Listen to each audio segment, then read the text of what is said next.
But what this video is about is challenging the status quo. In March this year, The Economist published a piece entitled Primates on Facebook. It describes some research done by the Facebook data team. Cameron Marlowe is the in-house sociologist at Facebook. He crunched some numbers, and his findings were fascinating. All friends, he called, maintained relationships. And obviously this was the largest representation of a person's personal network. Reciprocal communications was a measure of core networks. People whom a person had reciprocal communications with, or an act of exchange in information between two parties in some capacity. And of reciprocal communications, one-way communications was a total set of whom a person had communicated with one way or received communication from one way, and mutual relationships to measure engagement. They took the set of people whom a user had clicked on a news feed story or visited their profile more than twice, leaving us with three groups. Essentially, the profile pictures that sit on your profile pages with no interaction, people you've never spoken to, you're just using as numbers to bolster your social credibility. And then the reciprocal relationships, one way, where you're feeding them information or they're feeding you information and you're consuming information, one way. And mutual relationships, the people you actually engage with back and forth more than twice. And you'll see the social graph that came from the experiment. And so the way to read this graph is that you've got the all friends overview, maintained relationships. So these are just people on your friends list that you don't necessarily have any communication with. You've got your one-way communication graph down here. You'll see all of the one-way communication. So all of these dots are people and they're communicating one way. And then you've got your mutual relationship. Okay, you've got these people are communicating back and forth. So they know this dot here knows this dot here, and they go back and forth with each other at least twice. Back and forth, back and forth. Okay, so you'll see the one-way communications is obviously where it starts. Two-way, it grows into two-way.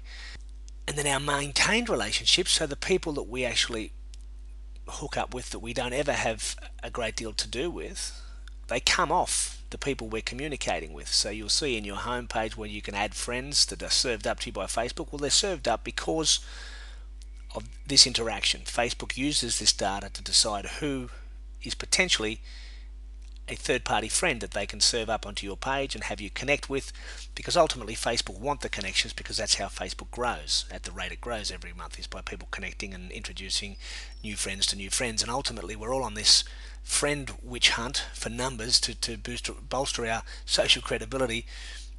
But is it the right way? I'm going to go into that.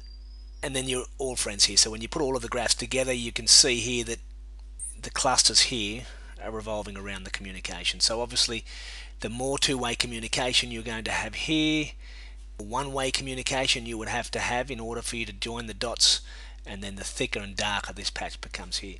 But let's have a look at the numbers. Maintained relationships on a Facebook user.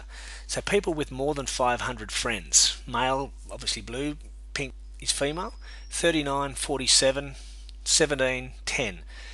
Okay, so this column here is maintained, this column here is one way, and this column here is reciprocal, two-way relations.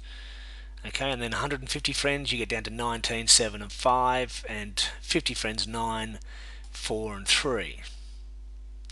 So as a percentage, 50 friends you're looking at 6%. So with people who have 50 friends on Facebook, they're looking to have mutual relationships with 6% guys and 8% girls. So girls are obviously better at maintaining relationships, which is why a lot of the women's groups in Facebook are great marketing channels. One-way relationships 12 and 8, maintained relationships 18 and 20%. Now 150 friends, obviously the number of mutual relationships that are maintained are less as a percentage. 3.5 for males, 4.6 for females. One way 7 and 4.6, maintained 12 for guys, 14 for. Now for 500 friends, people who have got 500 friends, 2% mutual for males, 3.2% mutual relations maintained for girls, 5.2 one way, 3.4 one way for males, and guys maintained 7.8, 9.6. Sorry, 9.4. And for guys 7.8%, and for girls 9.4% of maintained relationships. Now I've got 2,500 friends, so I would say my numbers would be way down 1% or less for my mutual relationships, people that I have two-way relations with. 25 people would be max, so I'd be 1% maybe or less.